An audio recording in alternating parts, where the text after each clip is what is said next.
pagdinig yata ni Castro ay si BBM ang nag-alok sa akin. Hindi ko tinanggap yung alok na yon, natanggal ako as chairman ng MECO. Ang aking pagtanggi ng 1 billion para tumakbo sa Davao City. Nung una, akala ko ang alok ay tatakbo ako bilang mayor ng Davao City kontra kay President Digong. Sabi ko, hindi pwedeng labanan yan. Unang-una, hindi ko hiningi yan. Nabigla na nga lang ako Nung after nanalo sila, in-announce sila, ako ang unang-unang tinanggal ang pangalan niya. Kasi siya rin ay meron ding alok na ganun sa kanya. Yung sa PhilHealth, but for the meantime, may bonus ako sa inyo na topic, no, that we need to tackle up kasi baka mamaya maligaw na naman ang ating mga kababayan at mamayagpag na naman si Ante.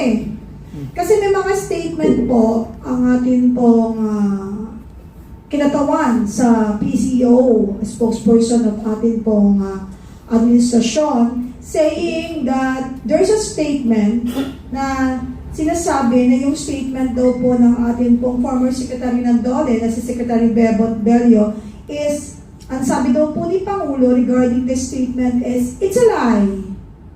It's a lie. So, hindi pa tayo tapos sa PhilHealth kapag may tanong ka, but we need to tackle up this issue.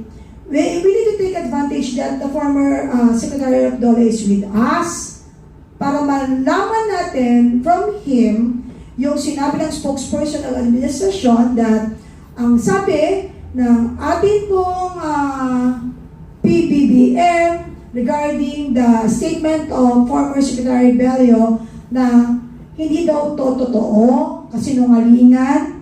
Bigyan daan natin at ipakilala at i-welcome ang ating butihing ka, Bebot Bello, para po sa pagpapaliwanag ng malabo pong statement ng administrasyon.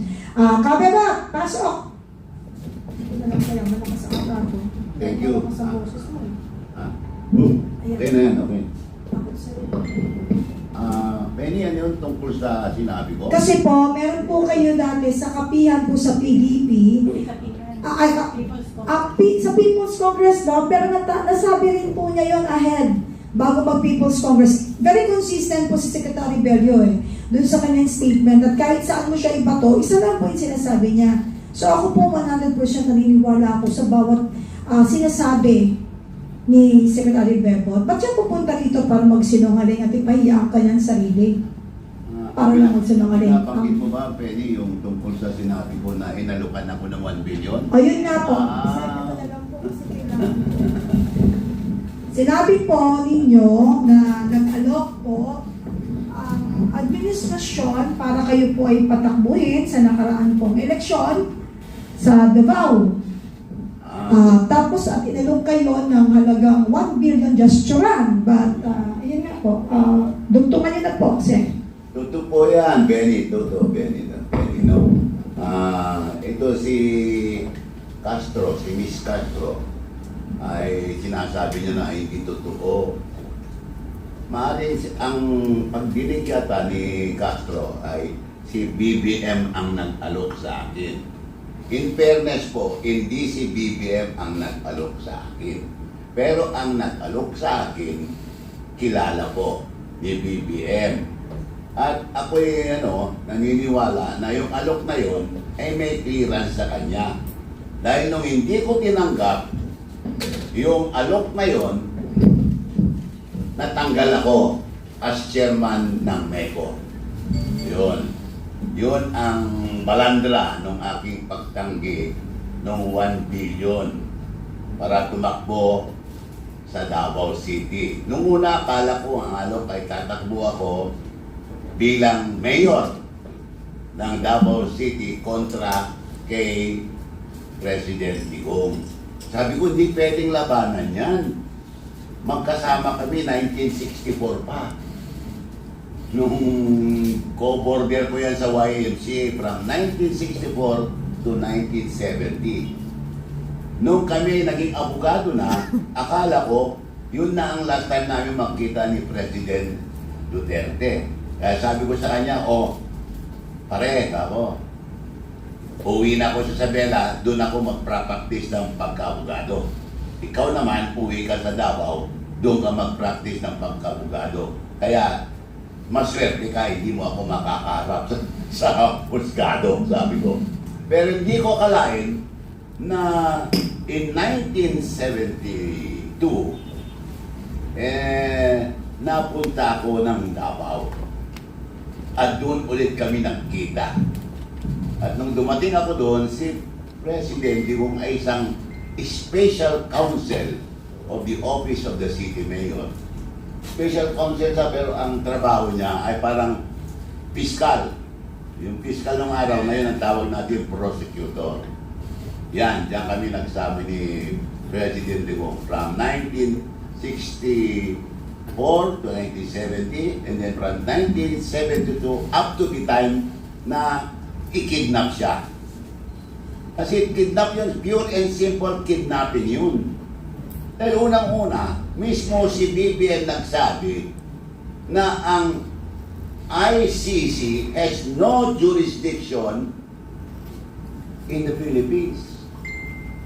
Sinabi yan, yung tignan yung record. No less than BBM said in public that ICC has no jurisdiction over our Philippine government. At sinabi pa niya, ito klaro ito sinabi niya, to allow ICC to interfere in our judicial system is to admit that our justice system is not working. Kaya nagtaka ako, bigla na lang, pinakidnap. Kidnap pure and simple yun. Dahil, how can the warrant of arrest from the ICC be implemented under our jurisdiction? Violation of our sovereignty. Clear and simple. Ang makapag-arrest lang dito ay yung ating mga arresting officer with or by virtue of a warrant of arrest duly issued by court. Ang court lang naman na makapag-issue natin, yung court natin sa court sa Pilipinas. Kaya, yun, balikan ko yung issue ng alok ng 1 billion. Natatawa ko every time I talk about this offer. Dahil alam ko, sabi ng asawa ko noon, Daddy, huwag matanggapin yan. Dahil saan natin nalalagay sa bahay yan? Sabi ganon. Which is true, How can you keep your 1 billion in your house? Maliban lang kung ang bahay mo kasing laki ng bahay ni Tambaloslos. Di ba? Pero kung ang bahay mo, kita niyo yung bahay ko dyan sa LGB, hindi magkasya yung 1 billion. Although, magiging 900 million na lang kasi ang sabi, gamitin mo yung 100 million, tatalunin mo si Congressman Ungab. Sabi, ngayon kung matalo ka, after 1 year pa, ma-appoint ka. Ganon, ayan. Ganon ang offer siyempre, maliwanag naman, I cannot do that to a friend. And but besides, I told them, hindi ako qualified as voter of Davao City dahil nakaregister na ako sa bayan ko, my hometown, Ilagan City, Isabela. Sabi na, hindi, pwede ka pang magpa-transfer kasi at the time that was offered, that was, I think, early June of 2024. Kaya nung hindi na ako tumakbo, September 30, 2024, Chapuera na si Bello sa Meco. Ngayon natanggal na ako. Pero sabi ko nga, ano lang naman yung pwesto as chairman ng Meco. Unang-una hindi ko hiningi yan. Nabigla na nga lang ako Nung after nanalo sila, in-announce sila, ako ang unang-unang tinanggal. Nung panalo ni BBM as president, in-announce agad na ang Secretary of Labor ay papalitan ni so-and-so.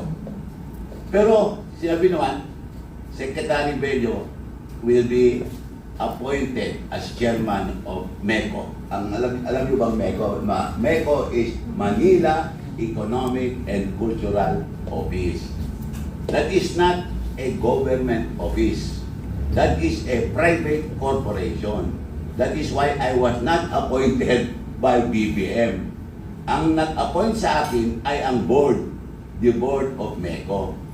Although, yung appointment ko by MECO was the result of a desire letter issued by BBM to the chairman, the incumbent chairman of MECO and the members of the board. Sabi niya, it is my desire that you elect Sylvester H. Bello III as chairman of the board of the Manila Economic and Cultural Office. Yun ang nangyari dyan. So, yun, definitely, it was not, totoo yan, it was not BBM who offered, but he knew about the offer. And I think the offer was clear with him. Otherwise, nung tinanggihan ko yung offer na yun, hindi dapat ako tinanggal sa MECO, di ba? Pero sa akin yung, that's nothing eh. Ilan na bang presidente pinag-alukan na pinaglingkuran ko? Oh, Cory, 6 years. 6 years. First as Deputy Minister of Justice, and then as Secretary of Justice. Then, under Ramos, first as Solicitor General, and then as Secretary of Justice. Ayan. Pagdating ni President Erap, siyempre, hindi kami magkapartido, hindi niya ako binigyan ng pwesto. Ayun ang pagkakamali ni President Erap. Kaibigan ko naman si President Erap, pero sabi ko nga sa kanya, kasalanan mo, hindi mo ako in-appoint kaya ka na-impeach. Sabi ko, pabiro lang yun, pabiro yan.